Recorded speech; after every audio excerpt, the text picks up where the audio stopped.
We have the Sartorial group, Yeah. which is growing and growing, and we get a lot of letters, especially Hugo, from men in their 20s, which is, and this has been year after year escalating, and that's very interesting for us. So I'm curious, and Hugo is as well, as to whether you're seeing the same type of growth among this group of men in their 20s and early 30s. We start to have young people between 20 to 30 coming in store with very specific ideas. Yeah.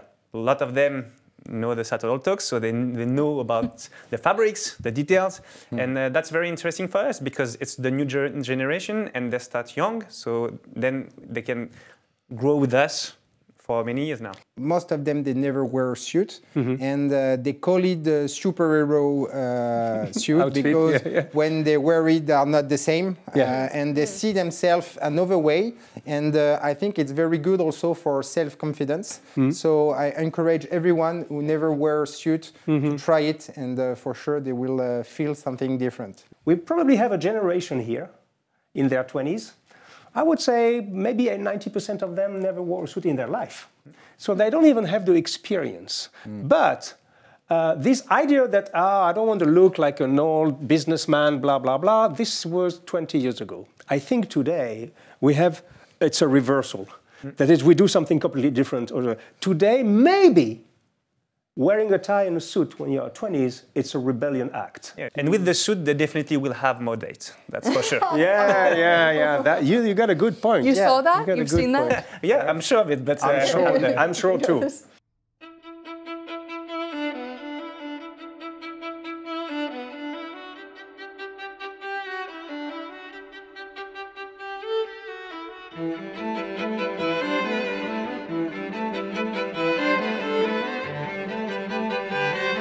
Hello ladies and gentlemen, and welcome to this new edition of Sartorial Talks. Today we are in the heart of Paris, France, and we have the pleasure to be with my beautiful wife, Sonya Glynn. Hello Sonya, how do you do, darling? Hi, nice to be in Paris again. Yes, How as are you? usual, Paris will be Paris, right? Indeed. And then we are at a very interesting made-to-measure company in the heart of Paris called Blandin Delloye. And Blandin Delloye is basically the name of those two people around the table. And I have the pleasure to receive at their place. It's funny because I receive, but they receive us at their place.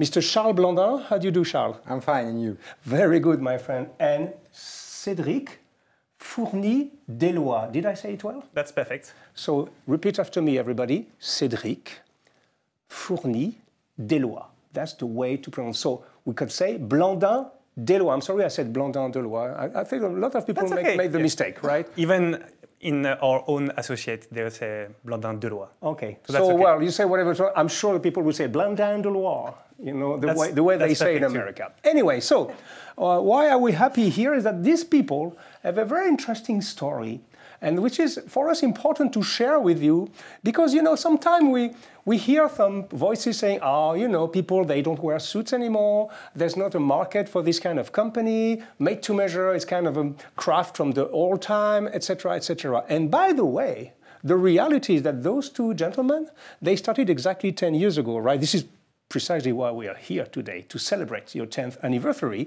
But they started 10 years ago, and 10 years after, not only they are doing well in their company in this showroom, but they have now 16 showrooms around France, which is very interesting for the French people, of course, but also as far as Brussels in Belgium, as far as I know, in Montreal, Canada, and also you just opened Ottawa, is that correct? Yes, just a few months ago. You live in Canada? I do live in Montreal.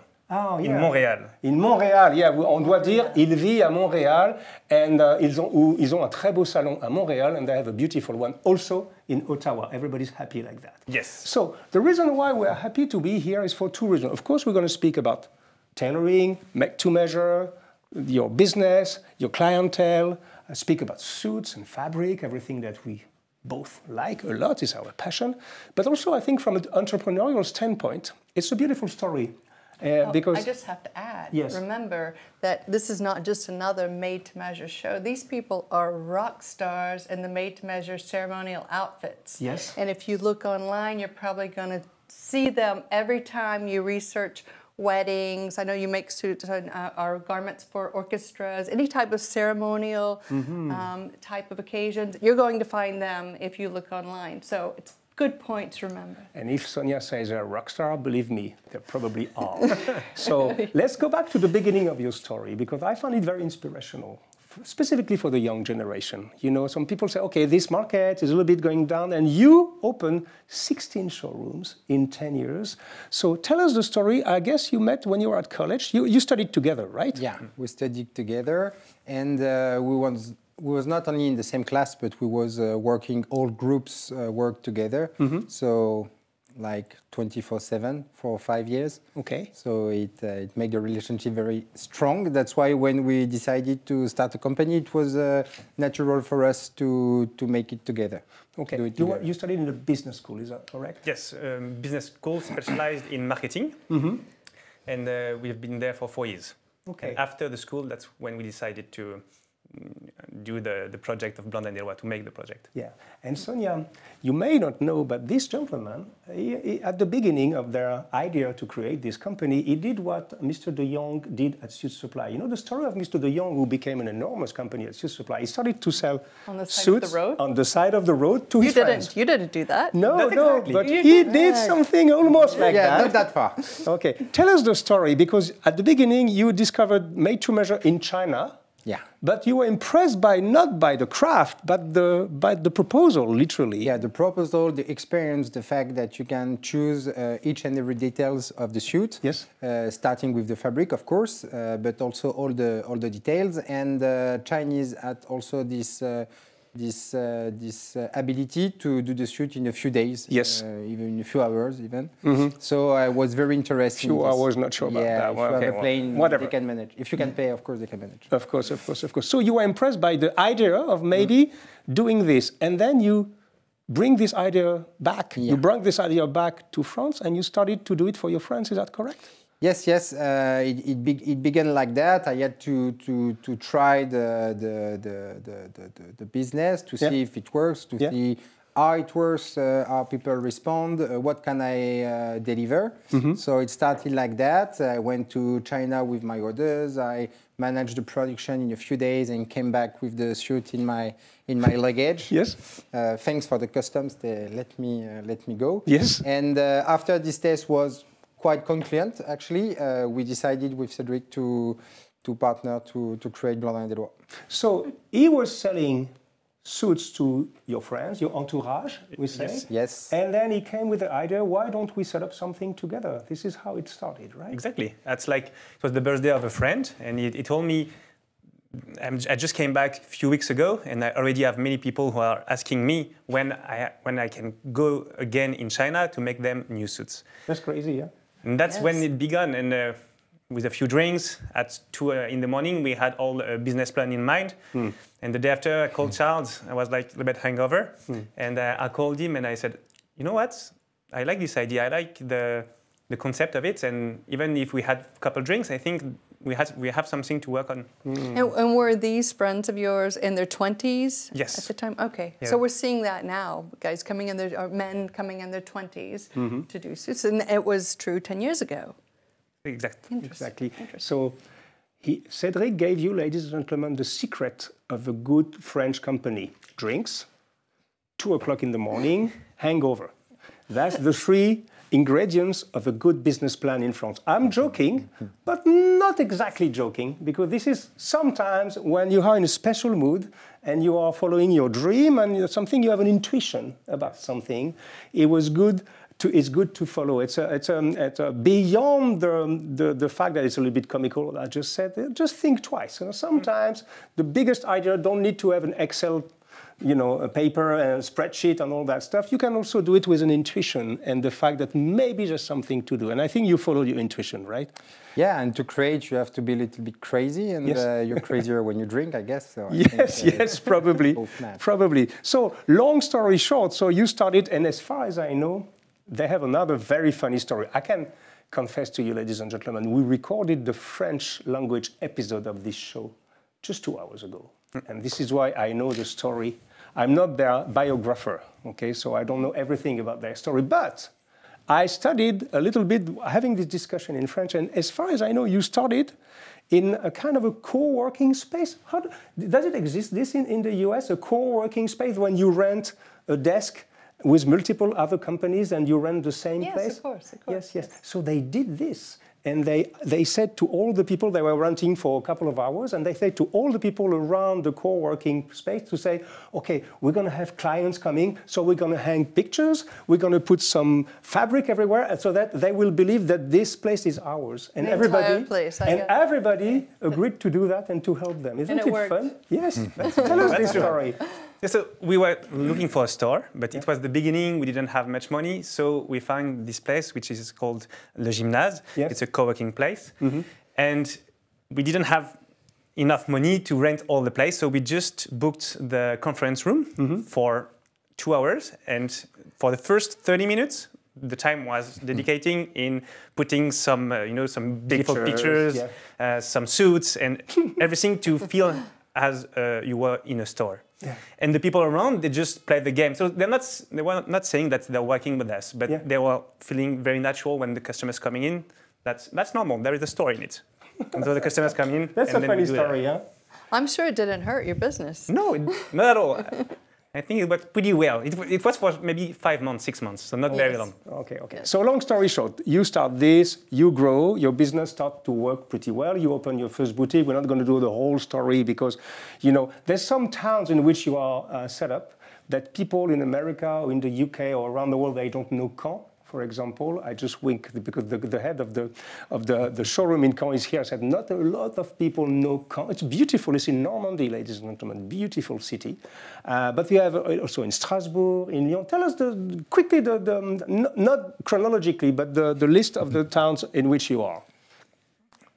Charles, you want to give it a try? Paris, yes. Bordeaux, Lille, Lyon, Clermont-Ferrand, Nantes, Caen, Le Mans, Reims, Strasbourg, Bruxelles, Ottawa, Montreal, and to come Dijon and Toulouse. Wow. Okay. So this is a good rehearsal for you. If you don't know your French geography, that's a good idea to study a little bit. Now, they basically covered pretty much all the parts of France, The south is not occupied yet. You don't have Marseille. You don't have Aix-en-Provence. You don't. I see. Unfortunately, the southeast, you still have a little bit of work to do. Hopefully, it's coming. Okay. Anyway, so we spoke about ceremony, and I have to give you the word on that because you said there are rock stars into wedding. So it is a big market for you, right? Yes. Yeah. Wedding, for made-to-measure, wedding is always a huge market, even more when you're a young brand, because people, when they buy their suit for a wedding, they don't have any habits, so they don't already go to a specific brand. They look online, they look in a show, and they will try to find the best partner to make the suit. So here we can make a lot of suits for weddings, even when we just open a store. For the business, it's different. People, they already have their habits. They already buy their suit from other places. Yeah. So we have to convince them that try with us. We can have a different approach, and you can be convinced about our quality and our approach. But it takes a little bit more time. So wedding, if you want to speak about percentage, it's roughly around 60% of our turnover today. It's still very important. So how did that happen? I mean, a lot of MTM places decide to place their roots down and give it a go in the business, but how did you suddenly morph into this business that provided ceremonial garments? Was there a turning point that shifted you into that segment, or did it just happen naturally? At the very beginning, we actually didn't plan to go on the wedding segment because we started with doing only suits for business. Yes. It was like 95% of our first sales. But growing on the market, we discovered that a lot of people were coming for ceremony for ceremony, and this maquette can be huge because you do the groom, but you do also the outfits for the father of the groom, party, right. the wedding party, and everyone. How do you call it? The people around the groom? Wedding party. The wedding party. Groomsmen. Groomsmen. The groomsmen. Yes. We do a lot actually groomsmen in Canada because it's more in the culture to have the same outfit for the groomsmen. Yes. In France, we do some also, but a bit less. And so, discovering this new market, we try to do it our own way and to maybe try to find new kind of fabrics, new kind of colors. That's why something Charles was very fond about was start to look at fabrics that you can't find easily on the market and having in stock to offer something a little bit different. And that's what kind of fabric are you talking about? Different, like bright colors or stuff like that, or something? Do you mean like hopsack, for example, for summer? Yeah. Or we do a lot of hopsack for ceremony because people like texture. And they're sweating, they're very nervous. Yeah. Ready to breathe. I didn't want to mention specifically it. just before saying yes. Yeah. And it's you're gonna find some forest green, dark green. Terracotta.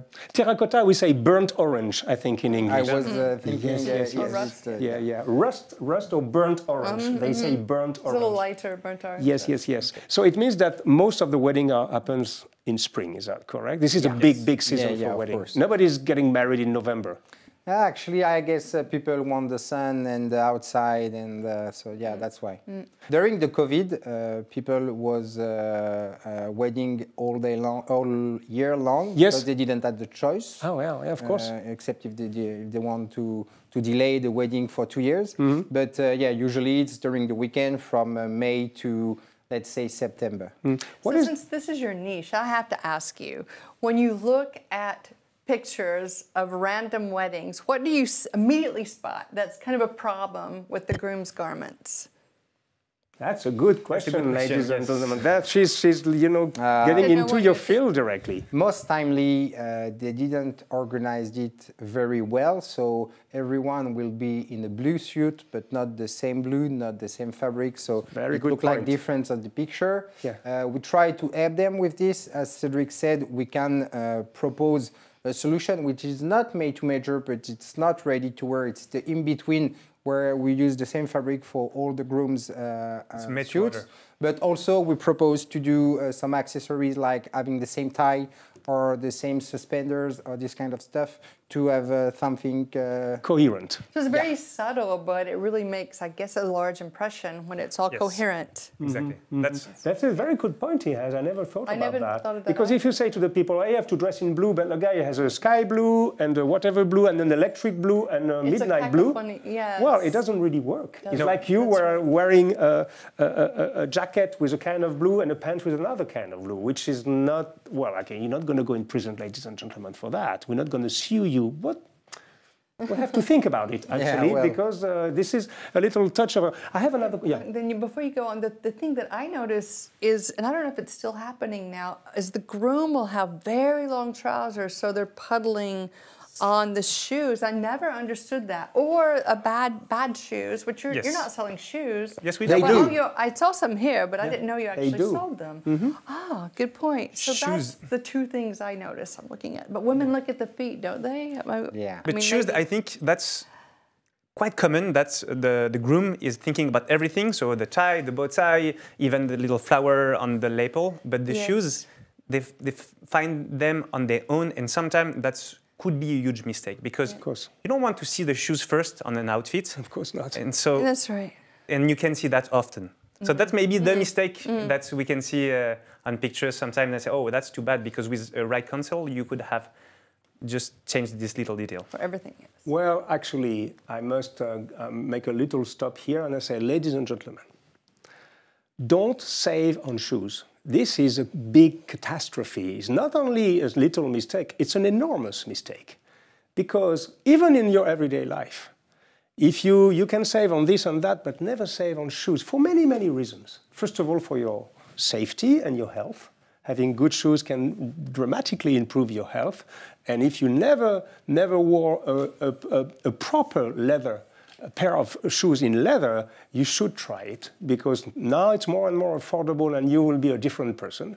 Right. And secondly, in terms of style, I mean, all the surveys, you know, I've read so many, and Cosmopolitan magazine, they say the first thing a woman is looking at when you meet her is whatever your face, but very quickly your shoes. And if you have... Hugo does not read Cosmopolitan magazine. No, I don't. I don't. Really, but I think it was in Cosmopolitan. Yes. I don't, Cosmopolitan-like, let's say, survey. Okay, yeah, that's right, darling. Well, I know I did. I'm not even sure I opened one. I don't think you ever opened one, to my knowledge. That's correct. But but in any case, everybody is very sensitive to that. And when you look at the shoes of people, it tells a lot about who they are, not in terms of judging. But please, please, please, if you put a lot of efforts in your suit, and specifically for your wedding, invest a few $100s in a decent pair of shoes, because that can make or break, not your wedding, but it can make or break your outfit. And this is something extremely important, reminding the fact, keeping in mind the fact that it's probably the day you're going to be the most photographed in your life. And those pictures are going to be on the piano, on the wall, I mean, somewhere in all the main family members' homes. Yes, to your grandmother's wall for eternity. Did you know they sell shoes? Yes, so what is that about? It's just because they want to provide the whole package, right? Yes. Yeah. And because, as you said, when you buy an outfit, it's logic to think about every details and not to do mistakes. So the shoes, the accessories, we do nearly everything. The only thing that we are not very good at, it's the handkerchief. Yeah. We have to work on this. The pocket square. The pocket square. Yeah, yeah. We say handkerchief or pocket square. Okay. You know the difference? No, actually I don't. The size. Okay. Oh. This is an handkerchief, this is a pocket square. That's very easy. Okay. Nothing to die for. Handkerchief is that because still in Europe, there's a few countries where we still use, I know Americans, they don't like that, we still use handkerchief to blow the nose. Okay, it's not forbidden to do that, and then you put it in the washing machine and use it the day after. And then an handkerchief, a pocket square is just for the pocket square, for the breast pocket. Yep. So you don't need to have a big piece of whatever it is, linen, cotton most of the time, or silk, but I prefer linen and cotton personally. And so it's a bit smaller because you don't use it as an hygiene. Good to have a handkerchief on the wedding day for the tears. Right? Exactly, exactly. That's one of the most, this is a very useful tool, specifically for your parents most of the time. And for the dad, it's good to have an handkerchief for him because he may break a tear. You say that? And before you take over, could I just ask you just to summarize in a minute what type of shoes you're offering? So now we are doing made-to-order shoes. So you decide the style of the shoes and the details, and then the size, so the length and the width. So in terms of style, we can do a lot of styles. Like Oxford Derbies. Yeah, boots, Oxford Derbies, boots, Chelsea boots. Nice. Of course, a lot of styles don't work for weddings, but we also make more casual shoes. We do some sneakers, also that you can select the kind of leather you want to use and some of the details. Not all, but some of them. To finish on this wedding, because I know that you are very good at wedding. This is the big business for you, but I know also that you would like also the business side and the casual side to develop more. But I have a last question on this part of the things. In America, we noticed that because we are studying the market, we have our thumb on the pulse literally every day with Sonya, as you can imagine. This is what we do in life. And we noticed that more and more people, the tuxedo style in America is very powerful. I mean, I don't know the percentage, but a lot of wedding people go for tuxedo. Even if today the tuxedo is no more only black or only midnight blue, now you can have pink or whatever, different colors, but still this idea of having, you know, a piped lapel and a tuxedo style is still very powerful, which is not the case in Europe and in France specifically. Yeah. It's very different, right? Yes, yes. I think, as you said this morning, we have less opportunities to wear it. Yes. So people who want to get married with a tuxedo, they will mostly rent it. Oh, yeah. Or buy a cheaper one because they think I'm going to wear it only one in my life, so I don't want to invest too much on this, which is a shame, but... Yeah, which is different in North America because, you know, in Canada, for example, people still have some kind of social occasion when they can wear tuxedos, right? That's correct. You have in Canada and in North America in general, you have those kind of events, the charity events, the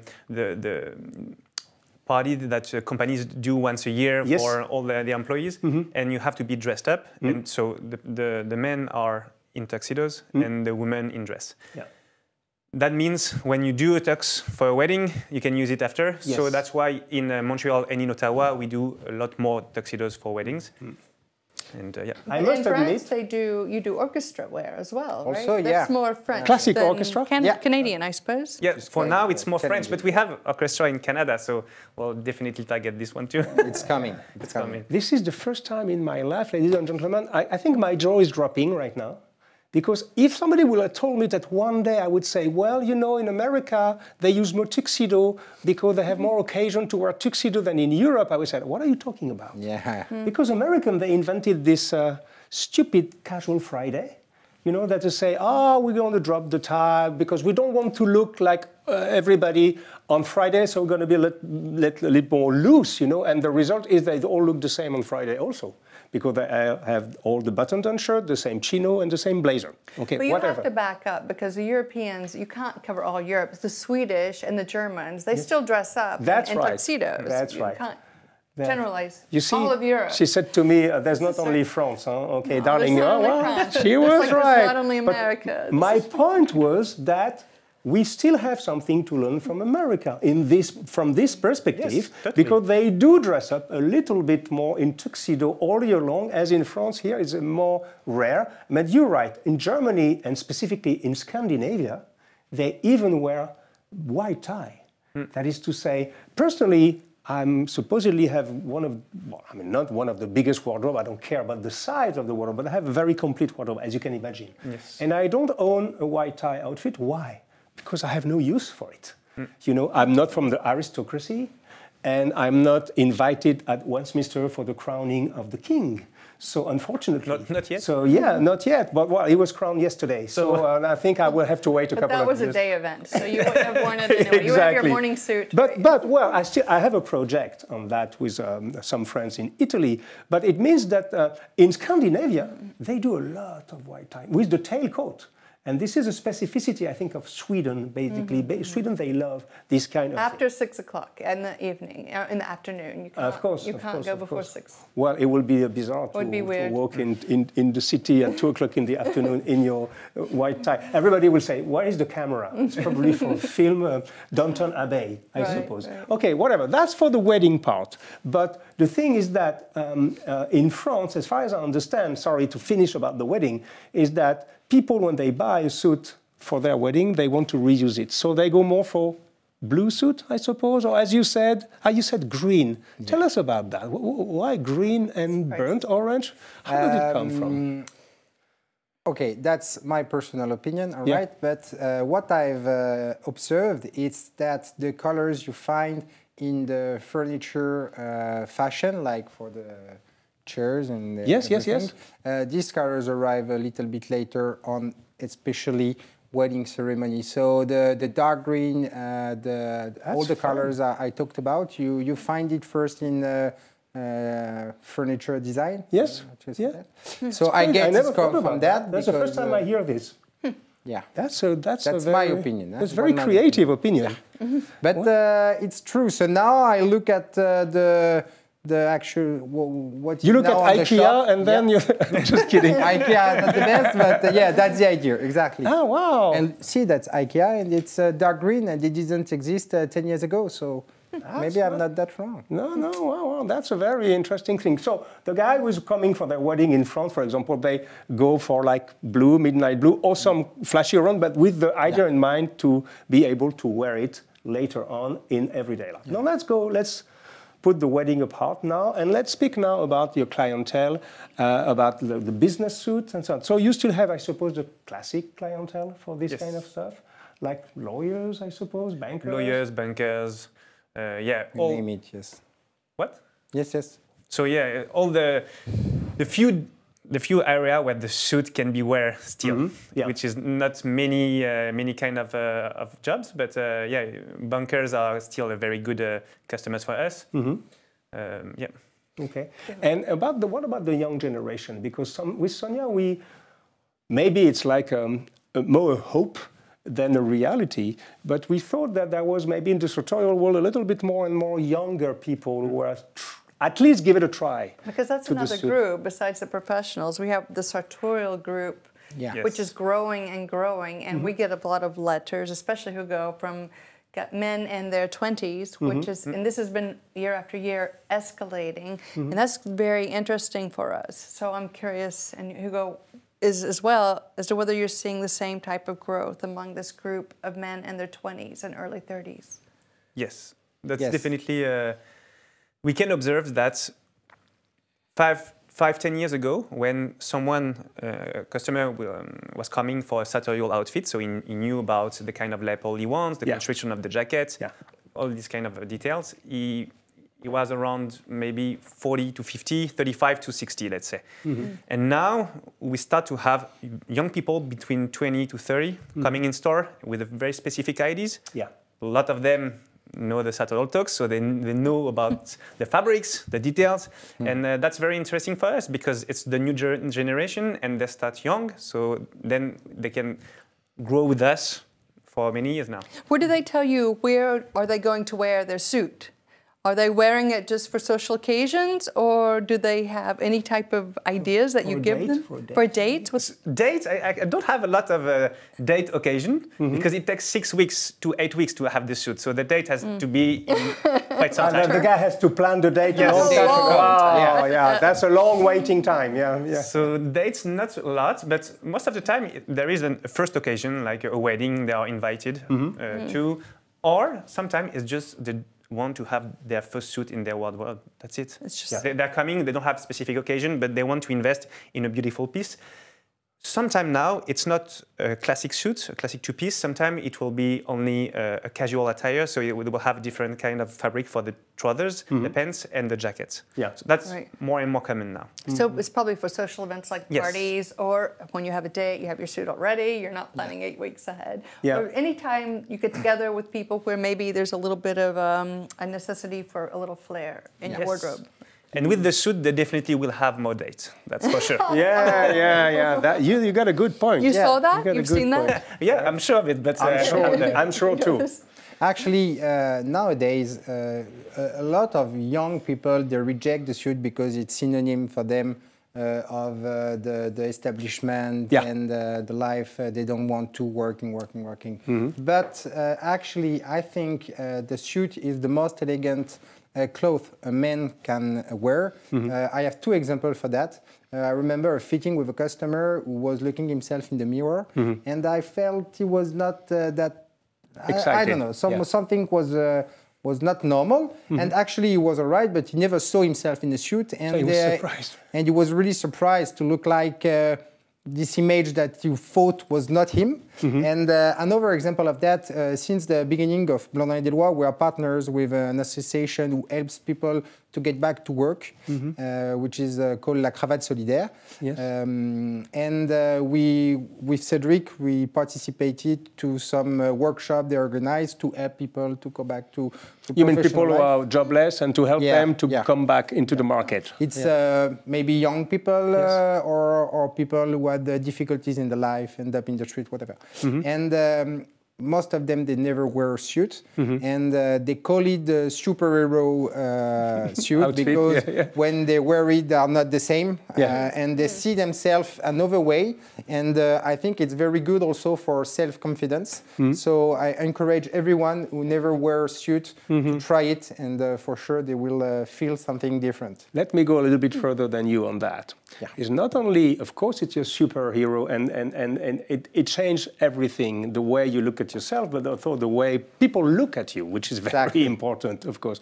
But on the other hand, I believe I will go one step further than you and saying, well, let's think a little bit. We probably have a generation here in their 20s. I would say maybe 90% of them never wore a suit in their life. So they don't even have the experience. But this idea that, I don't want to look like an old businessman, blah, blah, blah, this was 20 years ago. I think today it's a reversal. That is, we do something completely different. Today, maybe wearing a tie and a suit when you're 20s, it's a rebellion act. Yeah, it's a taste. It's a rebellion act against, or I don't want to have Nikes and sweatpants and T-shirt like all my friends. They all look the same. Maybe I want to step out of the crowd and say, okay, look, I can look different. And I can look, and for sure, coming back to dating, they're going to attract a lot of attention. Listen to me, young boys, you're going to attract a lot of attention. And that's the truth, right? Even for the young girl, they love people in suit because it's very interesting. So, now, how are the partners reacting when someone brings a partner in here? Is the partner like, oh, wow, you're so, or they're just maybe, I don't know, I've never seen you dressed up like that? Or what do you see examples of some reactions do the partners of partners? come with the guys, oh, or yeah, what? first of all, do they even come? Thank you. Yeah, quite often. Yes. Quite often they come. I don't know if you want to answer on this question. No, I'll let you. So Charles has no opinion on that. Just kidding. when the partner comes for the first order, so the measurement and the choice of the characteristic, the first comment when they are women, it's, oh, you have a lot of chance to be able to make a suit to your measurements and also to select all those details because that's something which is difficult to do when you're a woman. There is fewer place when you can do made to measure. So that's in our project, but yeah, because the woman said to the man, "You are lucky because for women we don't have this kind of service," which is true actually, except in a few places in the world. But that's very true. So she has the envy to having a similar experience. The same experience, yes. Wow. Wow. So and we have some requests from ladies time to time because they really appreciated the experience and want the same. Very nice. That's another market, my friends, but I know this is a difficult market for obvious reasons, for curving reasons on the woman anatomy, but there are more and more also these days. This is a very interesting market these days, but very few people dare to go on this market. But the reason why it is interesting is that more and more, I don't know if it's the same, I think it's the same in the US and it's the same all over Europe now, the balance between the CEOs who are female and male are very balanced now. So that, and if you are a CEO of a bank, you can be a woman today, or even not a CEO, a marketing director, whatever, some kind of executive position. And if you walk into a board meeting with a Chanel dress, it will not work. And probably Chanel would probably work. Well, okay, Chanel works everywhere, of course. But what I wanted to say is that more and more women, they want to be respected for their position. And this is maybe why you may have a little bit more and more requests for women, but that's probably another market altogether, in my opinion. But look at the options for men. I'm looking at your, I've never seen anyone have a lapel close to Hugo's size, I think, in made to measure until today. Yeah. Well, not exactly my size, but yeah, I mean, comparable. And better, you mean? And that wasn't always the case in made to measure. That's very special. So when were you able to do something like that to make the lapel This is large? your suit, of course, from Blandin Delloye. Was that recent or was it a while back? Oh, no, we do it for quite a long time now. Actually, I made this suit maybe 5 years ago. How does it work? We have a base used for the measurements, and then we develop some models. I don't have models to show you. Yeah, we'll show on the B-rolls. Exactly. Yeah. So with the time, we develop larger and larger lapels for single and double-breasted jacket, and yeah, you can. Your imagination is the limit, actually. So yeah, we can do quietly whatever, and I'm very pleased now that people want the lapel larger and larger because 10 years ago there was this fashion to do very, very slim lapels, and personally I never liked it. But, okay, just a little disclaimer: lapels in his mouth means lapels. Okay, Sorry. just forget. It's okay. It's okay because a lot of people are complaining because I say suit. It's suit. Suit. Yeah. And everyone say, why this guy is a Sartorial Talks and he speaks to hundreds of thousands of people and he say suit. And I got one guy who is insulting me constantly because I say suit. So he practiced for like 10 minutes. Yeah. So it's for you specifically, my friend. It's a suit. Yes, but if you're watching, you had an effect on me. Yeah, if you spend your time insulting me because I say suit, I think you have a very interesting life. But that's another story. You're respected. I respect him. I respect him. But he may have something else to do in life. Suits. Okay. And lapels. Lapels. Yeah, is it better like that? Okay, so Ottawa is a new adventure for you. Yeah, it's very new. It's the first city we open where the main language is English. Okay. So that's a difference. That difference for the website, for the way we do all the support of communication. And but with the store of Montreal, we now know how to address Canadian people and what kind of suits they want. Yes. Is that different than from France? They're a little bit different? They dress up more, you said. They dress up more with tuxedos. But for other occasions, not that much. But what is interesting in terms of the day-to-day life, the Canadian people, they will give you their trust walking to the door. So they choose to do the shoot with you, and you have their trust, and you have just not to lose it. In France, it's different. Oh, wow. Very different. Oh. Yeah. When you walk in the store, you have to earn the confidence and the trust. Yes. And so that's very comfortable when you work in store in Canada because it's more fluid. People, you know, in English, of course, is you, but in French, you can say tu or vous. Yes. In Montreal, in Quebec, we say tu. So it's also a little bit more close. You feel more close to the customers easily when it takes a little bit more time in France. So that's the main difference I can tell about the profile of customers. Yeah, this is paradoxical because we can say they're warmer. Yes. In terms of personality, even it's very cold outside. That's Maybe exactly there's a relationship between the two. They have to be, you know. What about their desire to spend money? Do you think that they buy more suits in Canada versus France? I'm just curious, culturally, I think it's pretty. who buys more? So, if you go in Toronto, yes, Okay, people they will spend more money on the outfits. In Montreal, I think it's quite close to France. They will be thinking about how much they will spend on the suits. In Ottawa, it's too new to know. So it's been only 3 months. So we'll discover how they will spend the money and the budget after maybe 1 or 2 years. So they're more addicted in Toronto, we could say. Yes. And do you plan to open in Toronto one day?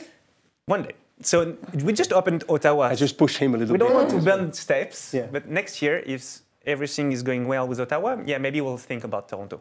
Okay. Now let's speak, to wrap up this beautiful conversation, let's speak about your craftsmanship. You work with a factory in Europe, right? In Romania, in Romania, to be precise. That's correct, yes. So that's the same product you have here in Europe and in the United States coming from the same factory, right? Exactly, yeah. Okay, we kept the same pattern and the same factory. Yeah. So obviously there is...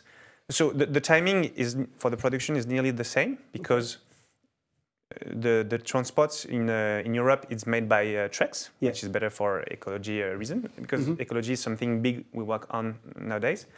And to deliver in Canada, there is the plane, so it's 2 days. Yes. So the only difference it's a little bit less ecological and it's a little bit more expensive because of the delivery, but not much. The difference in pricing is maybe 40 euros. Yeah. What's the average price of a suit at your place in Canada?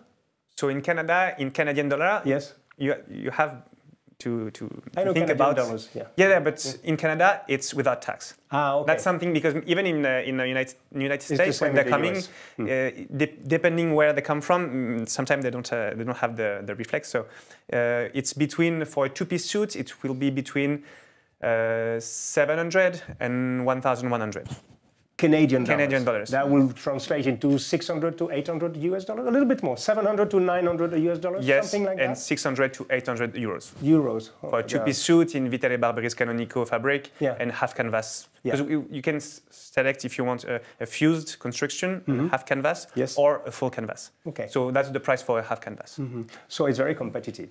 I can tell you. And we can say you're doing some really nice things that I'm noticing. You have a lower chest pocket, which is more indicative of a bespoke suit, because a lot of made-to-measure suits, they have the chest pocket really high here. And your vents are coming up quite high on the hip, and that's another kind of thing to note for a quality suit, which is very nice. And I was very surprised to see Thomas, it's Thomas, I guess, in French. Thomas. I saw his suit today, and he had the Italian shoulders with the soft shoulders with the shin. And that, I hope we put up a picture of that. It was very impressive. I even said, wow, you should style everybody. This guy has a lot of style. Yeah, he does. So, very nice. Too bad he's not there to take this. So you could do some really special things with the shoulders too, which is very nice. Very structured, with a lot of structure, as your shoulders, for example, English style more. Conrolino. Yeah, and with French, my friend, chiffonelli. I mean, Italo-French, let's say. And we do more and more like Napolitan shoulders, as I have, because people want it more and more, and because of the sartorial request we had. We worked on this shoulder too that we didn't do 5 years ago. Yeah. So little quick note for the people who are a little bit new on this channel, who are not totally educated and quote unquote in this area. The shoulder is a very important part of the suit, and it can go from very padded, like mine. This is the Parisian shoulder, little bit turning shoulder and very charismatic and a little bit like this is a chiffonelli shoulder, but you can find the same pretty much at Camps de Lucas, at Smalto, etc. That's the Parisian shoulder. And then it's bizarre because you have a geography of shoulders. The more you go south, the more the shoulder is sloping. This is very interesting, and this is very easy to explain. The more you go north, the more you need some support because it can be cold and it can be, a little bit more, let's say, different. But when you go south, you have a tendency, okay, Milan start to be a little bit steel structures with a rollino. And then when you go, of course, south to Florence, start to be really natural. And then when you go to Napoli, it's literally like a shirt. Because they have this idea that a suit has to be as comfortable as a second skin. And this is all the idea of the Napolitan tailors, that they really have this obsession. Napoli is probably one of the cities in the world where you can see the greatest number of suits in the street. And this is why we love to go there, because you can see people dressed up in the street, which is extremely rare. Even in Paris these days, it's becoming more and more rare, but we are working to change this reality. Though that was a crash course, ladies and gentlemen, on the shoulders, but we did hundreds of articles and videos on that stuff that you can find and browse the thing. This is a very interesting point. So, at your place, we can do different kind of shoulder, different kinds of lapel, different kind of stuff. And you are dressing the man from head to toe. Shirts, ties, accessories, shoes, everything pretty much, right? Yes, not the hat. Not the hat, yeah.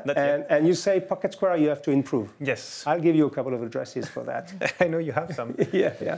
Okay, anything else, gentlemen, you wanted to address? I mean, we could go on for a long time, but I think it was a great start. Yeah, it's a very interesting. Thank you for this discussion. You wanted to add something? Maybe. Yes, add something, my friend. Because this morning I didn't catch the opportunity to talk about another subject that is very important for us. To be honest, it was not 5 years ago, but now we have another point of view about it is about the environment. The clothing industry is not that good for the environment. That's for sure. Everybody knows it. Yeah. The fast fashion is very bad. And at the beginning, the fact that we do made-to-measure suits means that we don't produce too much. Like, I guess 100% of the suits we make are meant to be worn, and will not end up in a, I don't know, second-hand shop or in a garbage can. Or during the sales, Black Friday, etc. And also, the world is globalized, and the production also, actually, even if we do our best, the wool comes from Australia mainly, then it's sent to Italy to be transformed as a fabric. As you said, we produce in Romania and then it comes back to France. So we are facing very strong challenges about that. And I'm proud to say that Blandin Delloye is trying to open the way to a better respect. More respectful of the environment. So we are now working on we are doing a big study about what is the impact we have in the environment, the consumption of energy, water, and everything. And I hope in 1 year we will be able to give a very clear and honest view to the customer of the impact, and also try to work as much as we can to reduce it. We did already on most of the furniture, like the housing, like the bags and many other stuff, and we are trying to keep improving about that. So I hope we'll have in the years to come the occasion to talk about that again. But sure. And you did that completely voluntarily. You weren't no regulations or anything like that. No one hounding you about it. You just decided this is something we want to measure at least, and then decide what to do. Yeah, I think I was looking for the word to describe that. It's called ecological footprint. Just came to my mind. I think the acronym is CRE in English, which is RSE in French. Okay, yeah. Well, just to comment on that, we must credit our friends from the Biella region in Italy. Yes. Loro Piana, Zegna, Drago, Vittorio Barberis, Canonico, and the likes. All this community, Reda, all this community of people who are working in Biella, they've been making tremendous efforts on wasting less water, on being more ecological, have a lower ecological footprint. I think it's a very, and to be honest, I think that the Italian has been pioneers in that because, as you know, the fabric industry consumes a lot of water, tremendous amounts of water.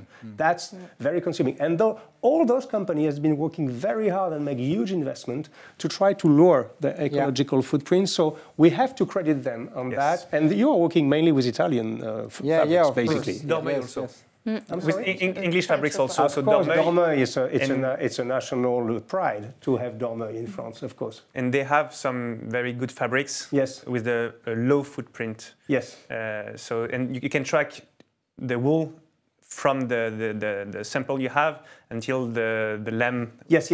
Everything is trackable. By the way, I just forgot one side, and we will finish on that. You explained to us, gentlemen, when we were preparing, you know, this is a free talk that we have around this table. I hope you can feel this is totally natural.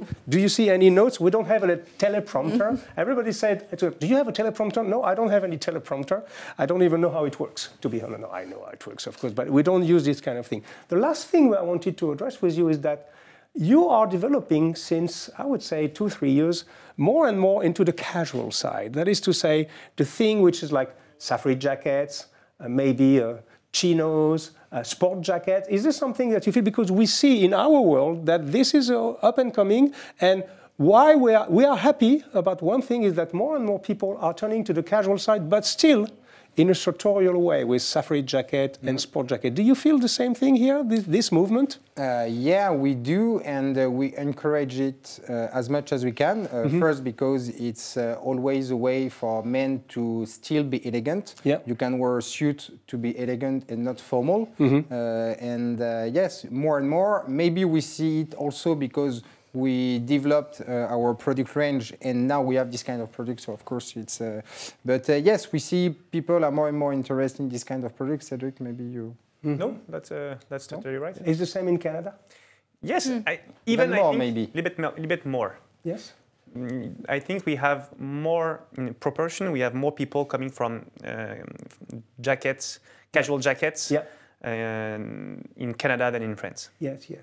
I must add something to you, ladies and gentlemen, on that, is that for me, safari jackets, casual pants, when I say casual, well, we have to put in quote unquote. We still about chinos, very elegant, I mean, real pants, real trousers, not sweatpants, basically, for us. But I think it's a good transition. If you are young, or you've never tried a suit, and maybe it's difficult for you to jump directly in the big swimming pool and say, okay, I want to wear a 3-piece suit immediately. No. But you can make a transition to be more elegant through safari jacket, through a good chino, through a sport jacket. When we say sport jacket, we don't speak about Adidas. We speak about a jacket which is not the same as your trousers. Yeah, I just have to say it because some people, they make the confusion a little bit. What we call a sport jacket is when you wear a jacket which is not the same fabric as your trousers. But it can be a very interesting transition. You mean like wear a sport jacket with a pair of jeans? Yes, for example, yes. Or you can wear leather sneakers with a beautiful pair of chinos. So this idea of casual chic, for us, it's not surrendering to the casual fashion. It's on the contrary, making the transition from nothing to elegance in a smooth way. And this is what, I just invented this, but I think it's a very good plan. Not to shock anybody. No, but I think it's true, actually, because some people, to be honest, you can testify, darling, my safari jacket, I wear it a lot. Oh, you wear it, yes, a whole lot. Yes. But I think you should try the sport jacket with a jean. Oh, maybe you could also regress and go the other way, just for fun.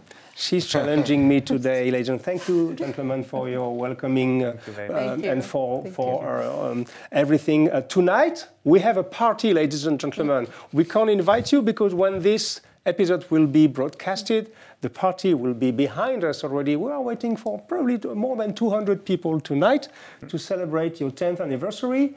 This is an important day for you, so congratulations for what you have achieved. Until now, I think it's a tremendous success. 16 showrooms in 10 years. So I wish you all the best. Yes. I wish you to develop well in Canada. Thank you, darling. Yes, thank you. It's always fun. Yes, and for everybody, we give you an appointment. Maybe after the hangover of tonight, because we may have a few glasses of champagne. We sleep in a hotel close to the party, so we have the right to have a few glasses of champagne to celebrate this beautiful success of these two gentlemen. And it's a living example for us. It's a very concrete example that no, the sartorial world is not dead at all. The suit is still alive and very well alive, and this kind of entrepreneurial success shows us that not only we will survive all this casual Friday attack, but also that we may have a future, because on this channel with Sonya, we are preaching for a more elegant world. We are preaching for the fact that maybe there's still some room for craftsmanship in the future, and we hope you will give it a try in your life. We give you an appointment to the next episode of Sartorial Talks. Look at the camera, everybody, and then you say, normally we say cheers, or we're doing hands, say 3, 2, 1, cheers.